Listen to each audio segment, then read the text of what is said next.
Bonsoir à toutes et à tous, bienvenue dans Libre Ensemble, votre rendez-vous de la laïcité. Et si les hommes prenaient leur part de responsabilité dans la contraception? Et si on les informait du coup des différentes méthodes contraceptives?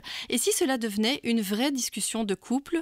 Et si l'envie d'enfant, elle aussi, pouvait être discutée sereinement et sans tabou?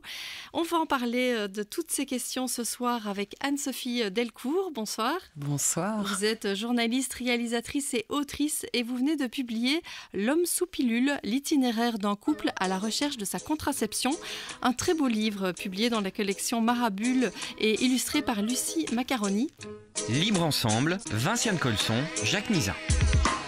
Alors, question un peu bateau, j'ai envie de dire, mais c'est quoi le point de départ de ce livre et qu'est-ce qui vous a poussé finalement à vous intéresser à cette question d'abord de la contraception masculine? En réalité, c'est une histoire personnelle. Très clairement, ce que je raconte un peu dans la BD, c'est l'histoire de ce personnage principal féminin qui décide d'arrêter la pilule à la suite de l'affaire Marion Lara, qui a vécu un AVC à cause de sa pilule et qui finit par gagner son procès contre cette pilule contraceptive. Moi, à ce moment-là, je me dis, mais pourquoi est-ce que je prends la pilule? Quels effets ça a sur mon corps? Et en ayant un petit peu peur au départ, je décide d'arrêter la pilule. C'est super pour plein de raisons. Moi, personnellement, je découvre que j'ai un corps qui désire. Alors, c'est très étrange parce que je me suis même demandé si j'étais pas un peu animale. Et je me rends compte à ce moment-là que... Parce que ça fait tellement longtemps que vous preniez la pilule que finalement, on découvre des choses... La dernière fois que j'ai désiré sans anesthésie contraceptive, comme je le dis, c'était quand j'avais 16 ans. Donc, je me dis, oui, mais à l'époque, c'était le tout début de ces hormones dans mon corps, donc je ne me rendais pas compte. Et là, à la trentaine, je découvre que mon corps désire. Après, je découvre aussi que c'est dangereux de ne pas être contracepté, et donc ça vient poser des questions dans mon couple. Donc, c'est un peu ça le point de départ que je raconte à travers la BD, c'est que c'est une histoire vraie, c'est comment on fait pour se charger de la contraception. Et j'entre dans une nouvelle histoire... Et mon mec me dit, moi, je veux bien prendre la pilule. Et on regarde sur Google, et je vois ces articles qui reviennent chaque année pour dire qu'une pilule contraceptive pour hommes va arriver. Et je me dis, elle doit exister, ok, j'enquête. Et puis je découvre plein de choses assez étranges. Moi, je me dis, curiosité journalistique, il y a des journées qui sont dédiées à la contraception, où on accueille hommes et femmes. Je me dis, mais vraiment, ça existe? Il y a des ateliers de couture, de slips contraceptifs. Et donc, je me dis, je vais aller voir, en fait. Ok, mon mec veut bien prendre la pilule. Est-ce qu'elle existe? Qu'est-ce qui existe? Et je me retrouve au planning familial à Paris. Et je m'attends à voir que des femmes. Et en fait, il y a 3 mecs. Et les 3 mecs me parlent de leur contraception de manière totalement naturelle. Et moi, j'ai les yeux ouverts, écarquillés, en me disant, mais ça existe vraiment. Des hommes sont contraceptés. Et donc, je découvre tout un pan de mecs qui, à la fois, se chargent de la contraception pour des raisons de santé, c'est-à-dire que leurs compagnes ont des vrais problèmes avec leur stérilet, des stérilets qui sont rejetés, ou la pilule contraceptive qui crée des problèmes de santé. Et puis, il y en a d'autres où c'est simplement une question idéologique, où ils se disent, mais en fait, il n'y a aucune raison que je profite des rapports sexuels et que je ne sois pas co-responsable d'un possible accident de route, d'une grossesse. Et donc, je découvre ces hommes et je me dis, j'ai un train de retard, bienvenue dans le monde où les hommes sont contraceptés. Oui, donc ça veut dire que les hommes, on pense souvent qu'en fait, ils n'en ont rien à faire de la contraception, qu'ils se déresponsabilisent de ça, ils se disent que c'est à la femme de porter cette responsabilité.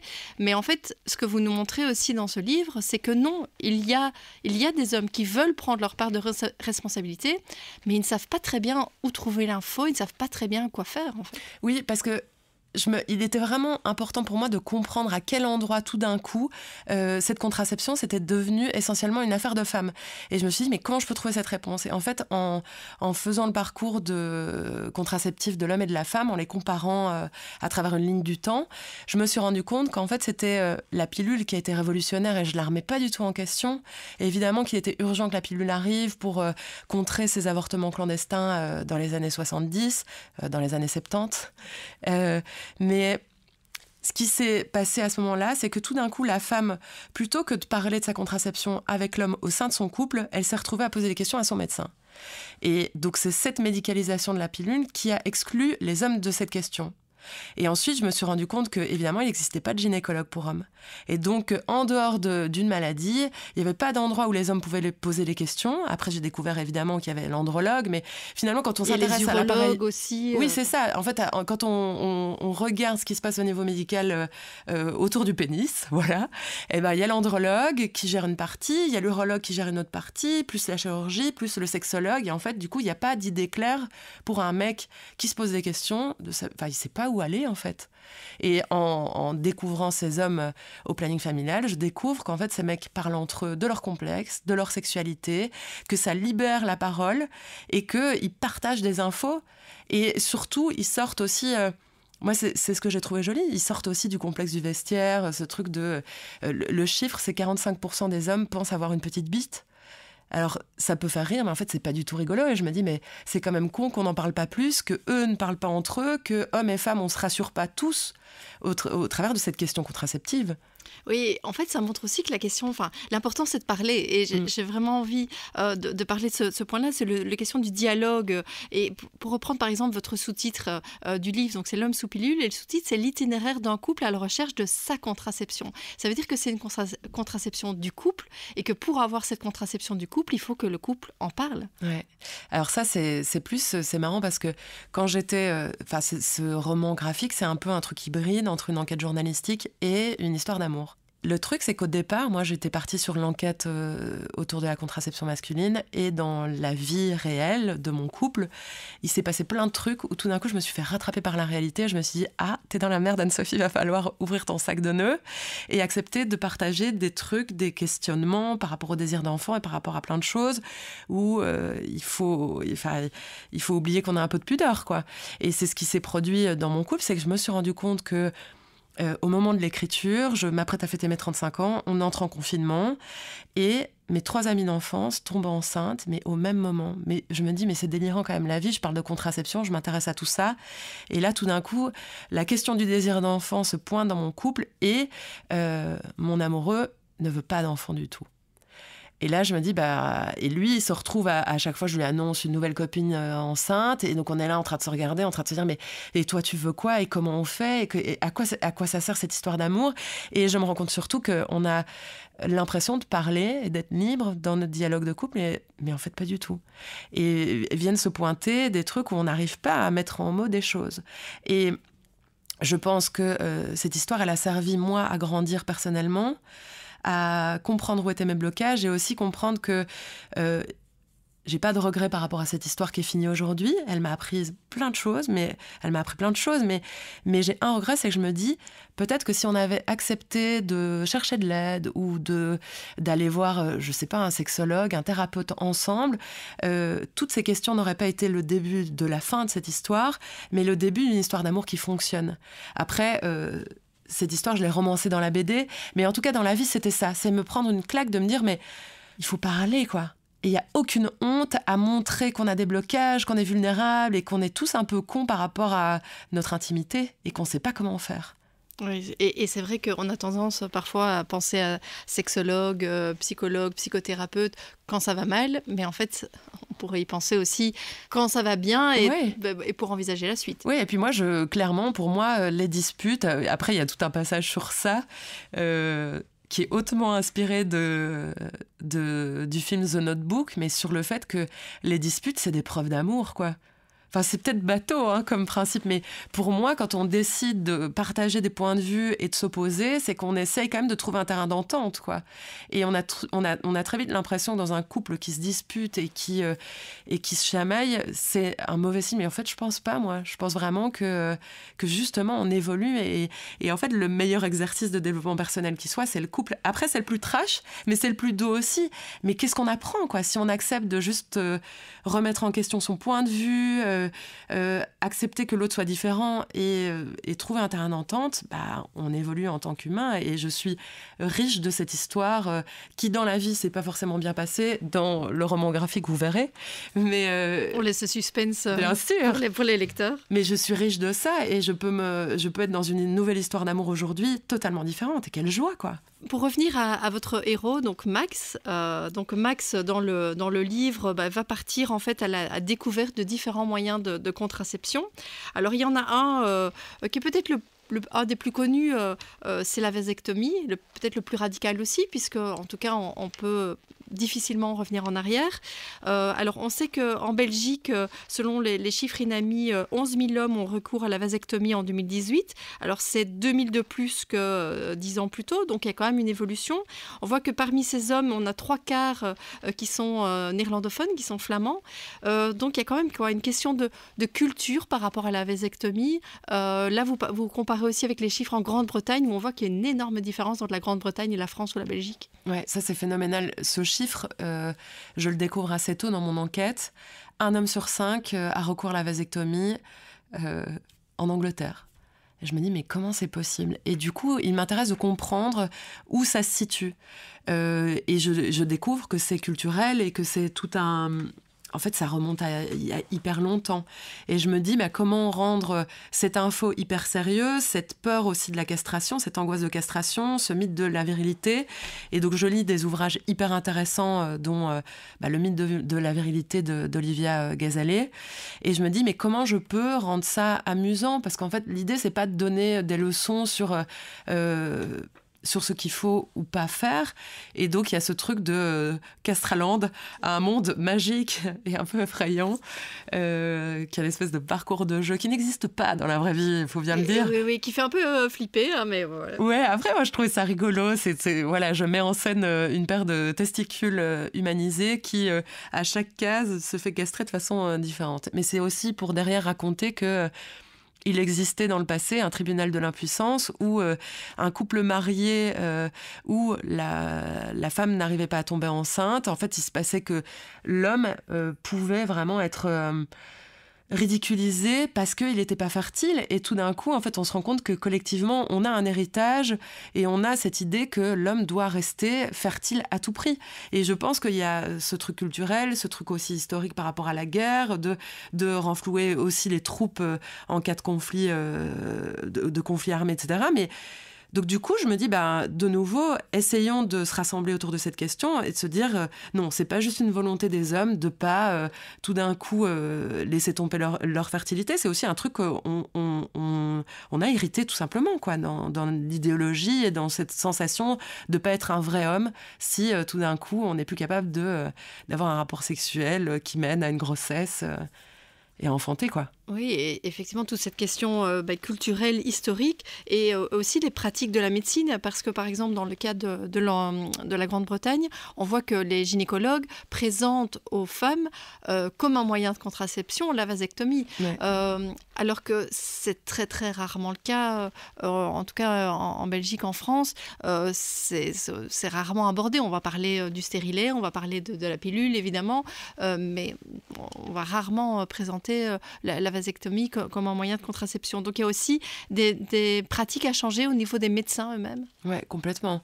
Après, c'est marrant parce que c'est pas tellement un signe de progrès. C'est-à-dire que quand j'ai regardé où c'était...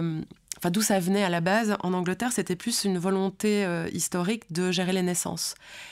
Donc c'était pas forcément un truc de révolutionnaire féministe de dire ah oui, il faut que hommes et femmes partagent la contraception.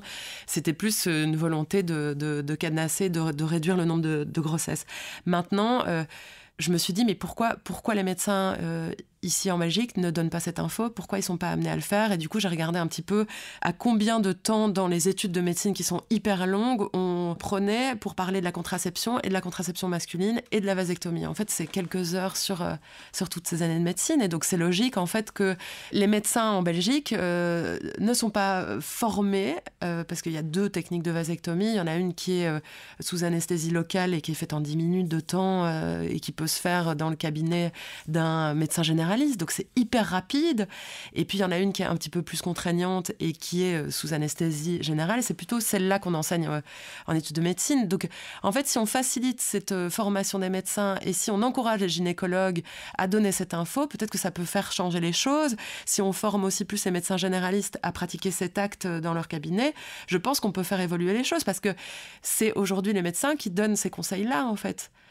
Parce que je pense pas que naturellement, on se dise « Ok, je vais aller au planning familial, me renseigner sur la contraception en tant qu'homme. » Mais ces choses-là, elles peuvent changer et je pense qu'elles sont en train de changer.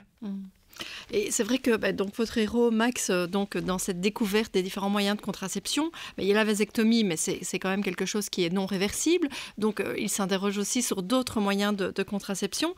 Alors on a toutes les slips chauffants, les anneaux contraceptifs.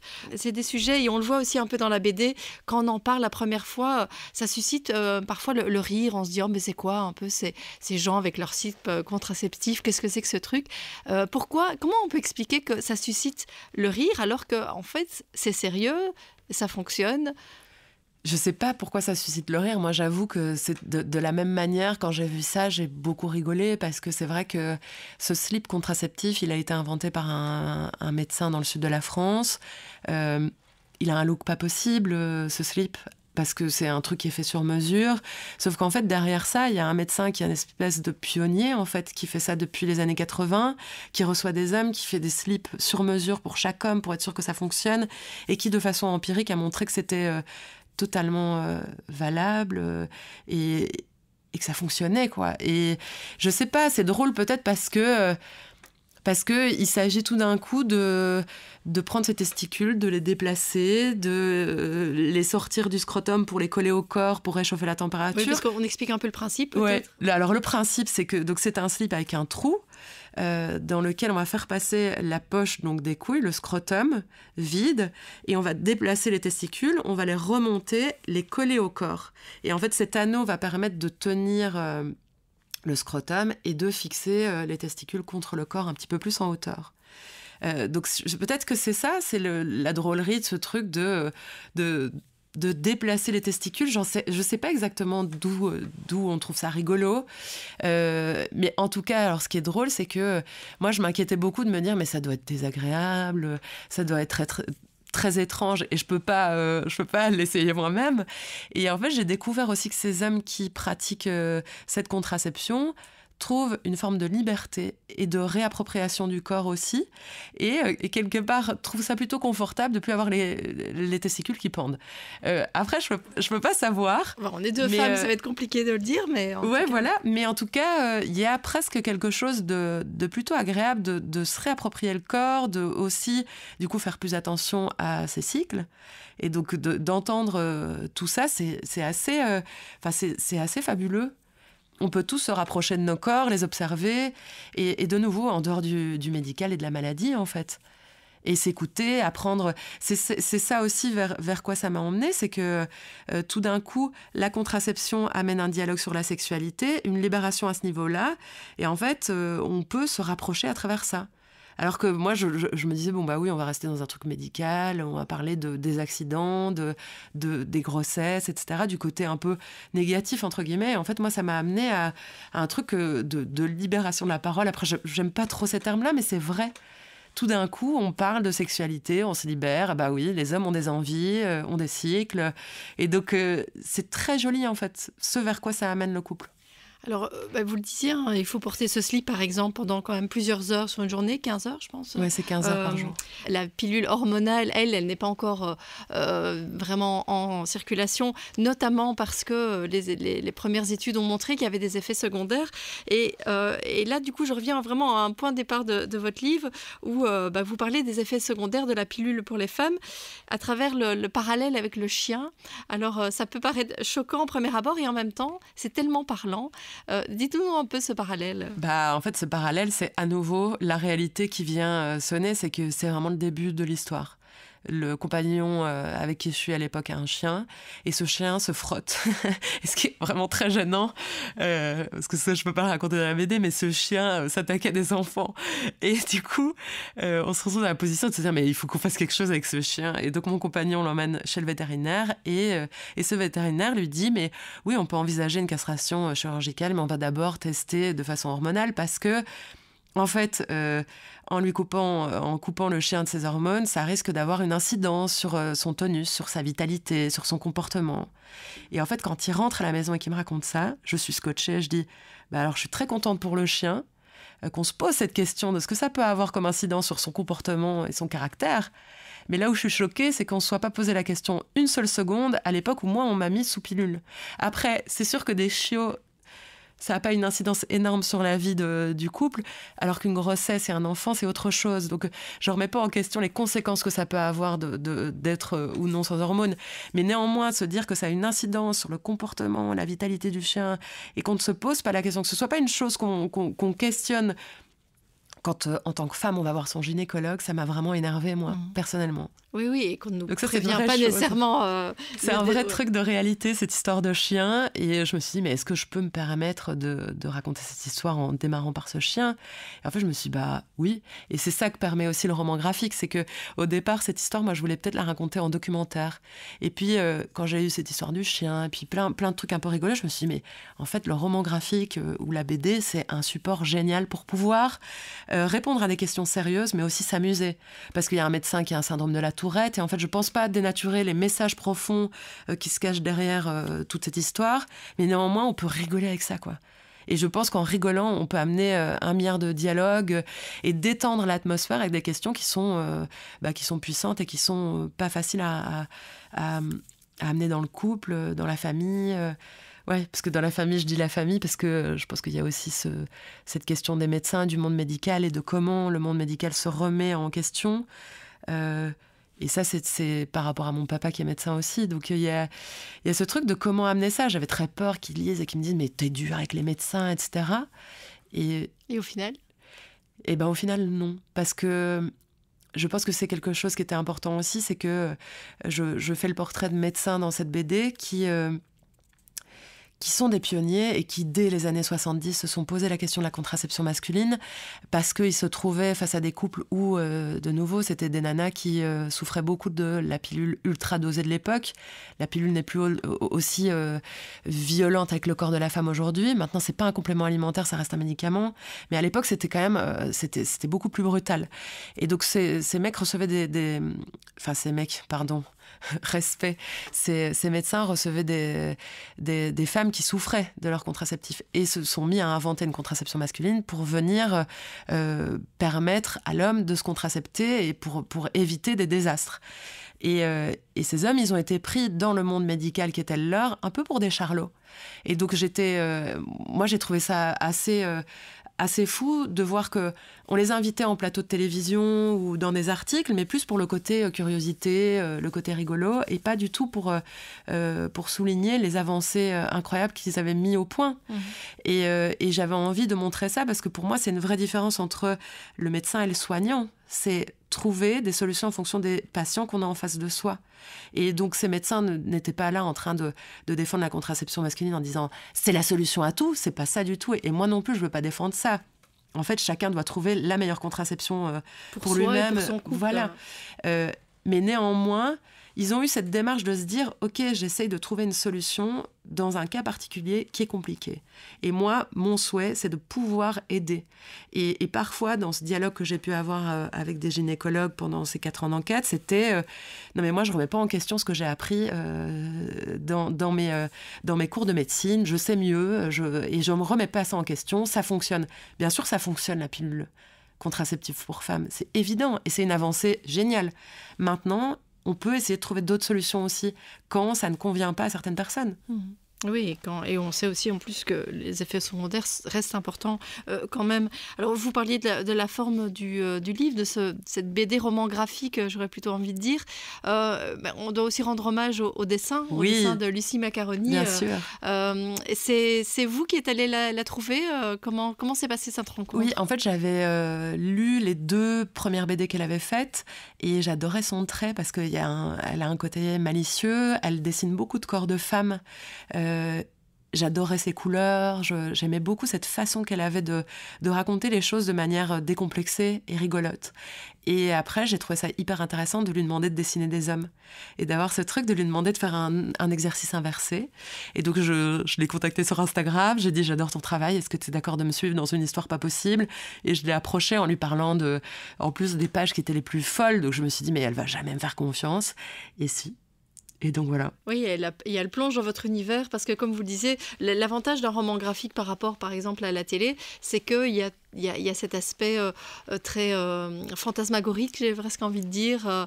Et donc ça, c'était important pour vous de garder un peu d'irréel ou un peu d'imaginaire, enfin que l'imaginaire soit important. Bah, c'est bizarre, mais moi, c'est comme ça qu'est venu, en fait, en écrivant cette histoire, je l'écrivais en images. Donc visuellement, je me suis mise à faire des crayonnés absolument dégueulasses, hein, on va pas se mentir, je ne sais pas dessiner, que j'ai d'ailleurs envoyé à mon éditrice au départ, parce que j'avais peur qu'elle ne signe pas avec les confinements, etc. Donc j'ai envoyé 70 pages de bonshommes crayonnés. Elle m'a dit « Mais vous avez une dessinatrice, Anne-Sophie, tout va bien se passer ». Et donc j'avais tellement peur qu'elle ne signe pas que j'ai commencé à dessiner. Donc cette histoire, elle est venue comme ça, par des idées un peu loufoques de ce monde Castraland, cette fausse publicité pour les injections hormonales. Donc c'était plus par les côtés rigolos. Et après, je raccrochais les wagons de tout ce qu'on peut raconter derrière, de sociologique, de philosophique, de sociétal. Et voilà. Donc c'est plutôt par cette idée-là que c'est venu, quoi, par ces idées un peu farfelues, ou je ne sais pas comment on peut les qualifier, mais... Ouais. Qui amène cette touche d'humour au récit. Et alors, en fait, je me rends compte qu'on arrive déjà à la fin de l'émission, mais on n'a pas parlé de tout un pan de ce livre. Alors évidemment, il y a toute la question de Max qui se pose des questions sur sa contraception, mais il y a aussi des questions... Enfin, il y a aussi Lou, hein, donc, qui est la deuxième héroïne, qui, elle, se pose des questions aussi par rapport à son désir d'enfant. Alors, c'était important pour vous de mêler un peu les deux, que cette question aussi qui reste taboue aujourd'hui pour une femme de savoir si elle veut ou pas des enfants. Vous aviez aussi envie d'en parler ? Bah, en fait, j'avais pas forcément envie d'en parler. C'est à nouveau la vie qui vient et qui frappe à la porte. C'est que je me retrouve dans la situation d'approcher de mes 35 ans. Donc là, je me sers de ma vie réelle pour raconter cette histoire de Max et Lou. Je vais fêter mes 35 ans et mes 3 amies d'enfance tombent enceintes au même moment. Il y en a 2 qui ont accouché à 3 jours d'intervalle. Et en fait, qu'on le veuille ou non, quand on approche des 35 ans et quand notre cercle proche se met à avoir des enfants et partage ça, on peut se sentir un peu exclu. Enfin, moi, je me suis sentie exclue et en même temps, j'avais très peur de perdre ces amitiés qui étaient hyper chères à mon cœur. Et je me suis questionnée sur tout d'un coup, est-ce que j'ai envie ? Est-ce que je veux faire comme elle ? Pourquoi je veux être mère ? Est-ce que je suis assez mature pour être mère ? Qu'est-ce que c'est le rôle de parent ? Et comment je m'y retrouve dans toutes ces questions et comment j'avance ? Donc là, à nouveau, je me suis dit, tu pensais parler uniquement de contraception. Et en fait, il faut ouvrir le débat sur ce désir d'enfant et se questionner et évoluer et avoir ces discussions aussi dans la vie avec mes amis, accepter d'en parler et aussi avec ma maman, quoi, sur pourquoi on fait des enfants et comment on se sent libre et mature d'être un bon parent pour rendre cet enfant autonome et l'aider à devenir ce qu'il doit être, le mettre en sécurité, mais ne pas aussi interférer dans sa propre construction. Et ça, c'est des questions qui sont hyper intéressantes à observer, quoi. Est-ce que c'est encore une question vraiment taboue aujourd'hui ou pas ? Parce qu'on en parle de plus en plus quand même. Mais est-ce que vous qui vous êtes vraiment posé la question, pour ce livre notamment, c'est une question taboue ? Je sais pas si c'est tabou. En tout cas, c'est pas facile à aborder, je pense. C'est pas facile à aborder parce que très vite, il y a une culpabilité. Moi, j'ai eu beaucoup de culpabilité à aborder cette question avec ma maman parce que je parle du poids dont on hérite, des peurs ou des envies ou des frustrations qui peuvent, je pense, se répercuter de génération en génération. Et en fait, c'est très difficile d'aborder cette question parce que je respecte ma maman et je suis très contente qu'elle m'ait donné vie. Mais à la fois, on se rend compte de ce dont on hérite, de pourquoi on se ressemble, pourquoi on est différent. Et je sais pas si c'est tabou, mais je pense que c'est difficile. C'est difficile de parler de ça ouvertement. C'est difficile de dire à une pote, je sais que c'est la chose la plus importante de ta vie, cet enfant, mais moi, je vis pas les choses de la même manière. Et donc, je peux pas m'extasier autant que toi sur cette petite personne que j'aime d'amour. Mais je peux pas le vivre de la même manière. Et c'est se dire qu'on va évoluer à un endroit où on sera pas tout à fait les mêmes, alors que jusque-là, on partageait tout. Donc mais c'est bien que tout ça se dise. Enfin, j'espère que ça va servir à des gens, peut-être, j'en sais rien si ça sera le cas, mais j'espère que ça permettra de à nouveau développer ce dialogue aussi entre femmes. Alors peut-être juste une dernière question, parce que c'est quelque chose dont vous parlez dans le livre et on voit des visuels d'hommes qui sortent dans la rue pour réclamer une pilule contraceptive ou en tout cas des moyens de contraception. Est-ce que pour vous la solution pour que ça se passe mieux demain, on va dire, ce serait que les hommes sortent comme les femmes l'ont fait dans les années 60-70 pour réclamer la pilule contraceptive ? C'est comme ça que ça s'est passé, en effet, pour la pilule contraceptive féminine. C'est que les femmes dans la rue, qui étaient aussi accompagnées d'hommes, c'était pas uniquement des femmes, ce groupe de citoyens a fait évoluer les choses et a eu une incidence sur le monde politique et sur le monde médical. Et c'est comme ça que ça a fait évoluer les choses. Donc oui, je pense que si chacun de nous, on commence à se poser la question, déjà, c'est génial. Et puis, si on sort dans la rue et qu'on commence à défendre ces messages-là, il y a des chances que ça fasse évoluer le monde médical et le monde politique, oui. En tout cas, on va encourager tout le monde à lire ce très beau roman graphique, on va l'appeler comme Merci. ça. Donc, L'homme sous pilule, l'itinéraire d'un couple à la recherche de sa contraception, donc par Anne-Sophie Delcourt et avec les belles illustrations de Lucie Macaroni, et qui est sorti donc dans la collection Marabule. Merci beaucoup Anne-Sophie Delcourt. Merci à vous de nous avoir suivis et une très belle soirée à tous. Merci.